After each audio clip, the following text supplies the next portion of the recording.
Assalamualaikum warahmatullahi wabarakatuh. Yeay. Hari ini gimana kabarnya? Masih semangat belajarnya meskipun dari rumah, meskipun kita belum tatap muka secara langsung. Ibu harap kalian masih semangat belajarnya. Karena dimulai dari semangat yang banyak atau semangat yang besar, maka pelajaran itu akan mudah untuk diterima. Oke, sip. Sebelum belajar, udah mandi, udah sarapan? Jika udah, jangan lupa berdoa sebelum belajar, oke? Let's go. Mari kita mulai pembelajaran kita pada hari ini. Hari ini kita akan belajar tentang topik, kalimat utama, pokok pikiran, dan kalimat penjelas atau kalimat pengembang. Oke, tujuan dari pembelajarannya adalah anak-anak atau siswa dapat menentukan kalimat utama dan pokok pikiran dari teks yang telah Ibu bagikan, serta anak-anak dapat menceritakan kembali isi teks yang telah Ibu bagikan nanti ya. Nanti akan Ibu bagikan link. Dari link itu kalian bisa mengerjakan latihan yang akan Ibu berikan. Mari kita mulai pembelajaran kita. Yang pertama adalah tentang topik. Apa sih maksud dengan topik?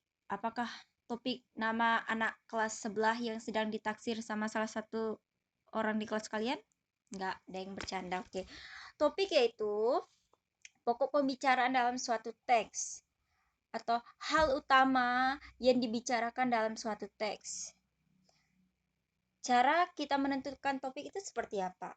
Pertama, kita membaca keseluruhan paragraf dengan seksama, dan yang kedua, mencari kata kunci yang paling sering diulang-ulang dalam teks. Nah, contohnya seperti ini. Aduh, agak blur ya. Tapi ya udahlah, nggak apa-apa. Biasanya, topik ini adalah judul daripada cerita. Ini contohnya, misalnya ini. Ini adalah cinta Sangkuriang. Maka topik yang dibahas dalam teks ini adalah cintanya Sangkuriang, atau bagaimana atau apa saja yang dicintai oleh Sangkuriang, itulah yang dibahas dalam topik tersebut. Topik sudah paham? Ibu rasa topik mudah lah ya. Oke, yang kedua.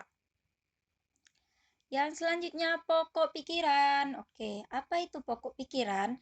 Jika pokok itu merupakan utama, berarti pokok pikiran adalah pikiran utama, atau kata lain dari pokok pikiran ini adalah ide ide pokok atau gagasan utama atau gagasan pokok. Itu yang dimaksud dengan itu adalah kata lain daripada pokok pikiran. Nah, pengertian dari pokok pikiran ini sendiri apa sih? Oke, kita lihat mari. Pokok pikiran ini merupakan inti atau dasar permasalahan suatu teks. Berarti pokok pikiran ini merupakan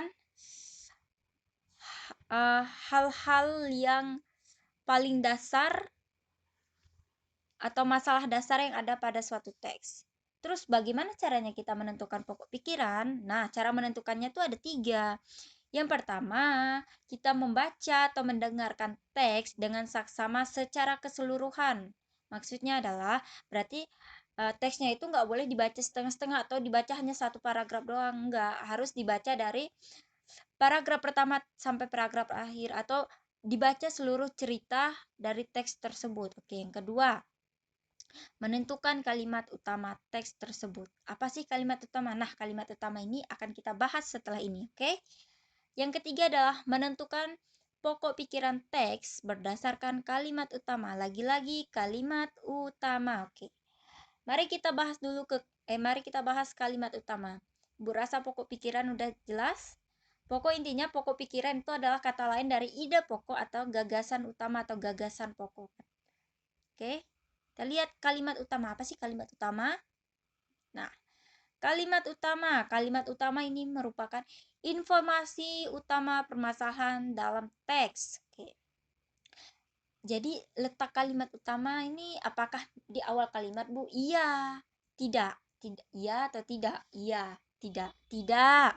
Kalimat utama itu tidak hanya terletak di awal kalimat. Kalimat utama ini terletak di antara 3 pada satu paragraf. Dia bisa terletak di awal paragraf. Kalau di awal paragraf, dia dinamakan dengan deduktif. Kalau di akhir paragraf, dia dinamakan dengan induktif, sedangkan jika kalimat utamanya ini ada di awal atau di akhir paragraf, itu dinamakan campuran.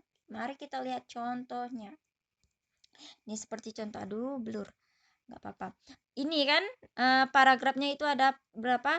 Satu, nih paragraf pertama, ini paragraf kedua, ini paragraf ketiga, ini keempat, ini kelima. Ada 5 ya, ada 5 paragraf. Terus bagaimana caranya kita menentukan kalimat utamanya, Bu? Oke.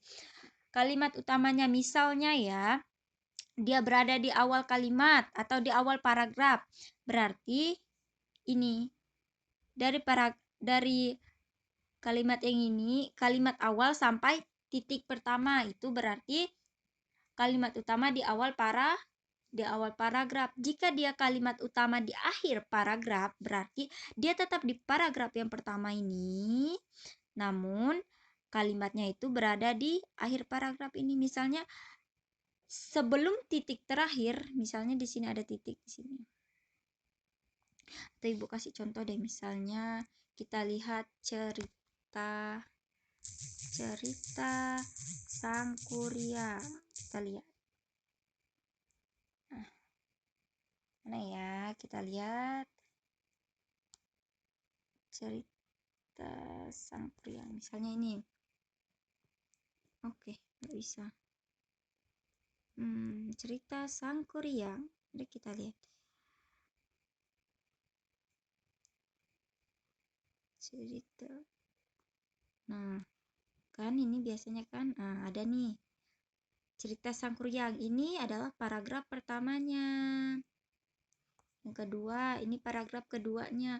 Paragraf itu biasanya di awal kalimatnya itu ada teks yang menjorok ke dalam, tapi ini nggak ada teks. Jadi misalnya ini kita akan menentukan kalimat utama, ya, kita akan menentukan deduktif daripada kalimat utama kalimat utama yang berada di awal. Aduh, ini kan ada berapa? Ada 1 kalimat, 2 kalimat, 3 kalimat. Oke.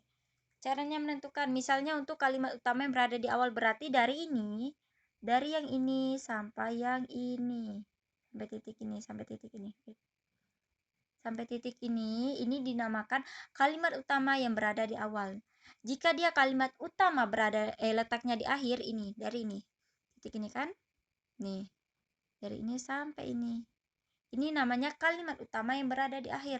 Namun jika dia kalimat utama yang berada antara awal dan akhir, berarti ini. Nih di sini, ini yang di awalnya, ini yang di akhirnya. Ini dinamakan kalimat utama campuran. Oke. Ibu rasa untuk sekarang, untuk topik pokok pikiran kalimat utama itu sudah cukup jelas. Mari kita lanjutkan ke kalimat pengembang atau kalimat penjelas.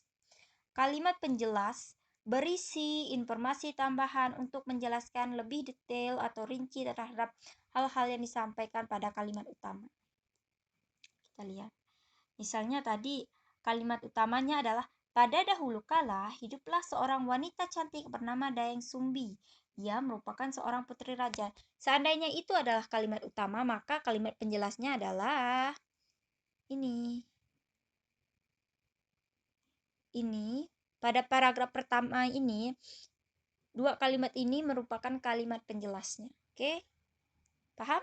Ibu rasa untuk materi kali ini masih cukup mudah. Semoga anak-anak memahami materi yang Ibu berikan. Jika sudah paham, segera kerjakan latihan yang telah Ibu bagikan pada link di bawah ini.